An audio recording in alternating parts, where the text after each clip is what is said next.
అసలు మీకు ఇవాళ నేను సంచలనమైన న్యూస్ చెప్తా. అసలు కాంగ్రెస్ పార్టీలో ఏకనాథ్ షిండే అయ్యేదే ఈ రేవంత్ రెడ్డి గారు.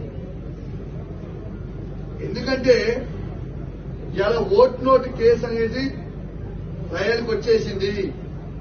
అన్ని విధాలుగా ఎవిడెన్స్ ప్రూవ్ అయిపోయింది.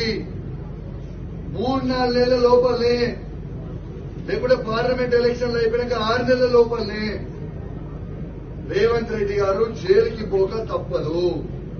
ఆ ఫ్రస్ట్రేషన్ లో ఏదో మాట్లాడుతుండు, అది తప్పించుకోవడానికి ఖచ్చితంగా కాంగ్రెస్ పార్టీలో ఏకనాథ్ షిండే అయ్యేది రేవంత్ రెడ్డి గారే. నేను దయచేసి కాంగ్రెస్ పార్టీ మంత్రులని, ఎమ్మెల్యేలని జాగ్రత్తగా ఉండమని హెచ్చరిస్తా ఉన్నా. నాకు అక్కడక్కడ వినబడతా ఉంది, ఎందుకంటే తను ఏకనాథ్ షిండే కాబోతుండని చెప్పి సందర్భంగా మీకు తెలియజేస్తా ఉన్నాను. కాబట్టి మీ అందరూ కూడా అప్రమత్తంగా ఉండాలని నేను కోరుతా ఉన్నాను. రేవంత్ రెడ్డి గారు పదే పదే అబద్దాలు ఆడుతా ఉన్నారు. ఈ అబద్దాలు ఆడేటోళ్ళని ఏమంటారు తెలుసా? ఇంగ్లీష్ లో ఏమంటారు తెలుసా?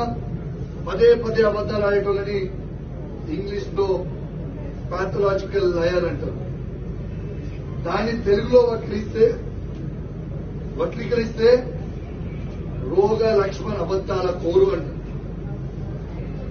ఈ రోగ లక్ష్మణ్ అబద్దాల కోరు మాట్లాడే అహంకారమైన మాటలు యావత్ తెలంగాణ సమాజం గమనిస్తా ఉందని చెప్పి సందర్భంగా తెలియజేస్తా ఉన్నాను.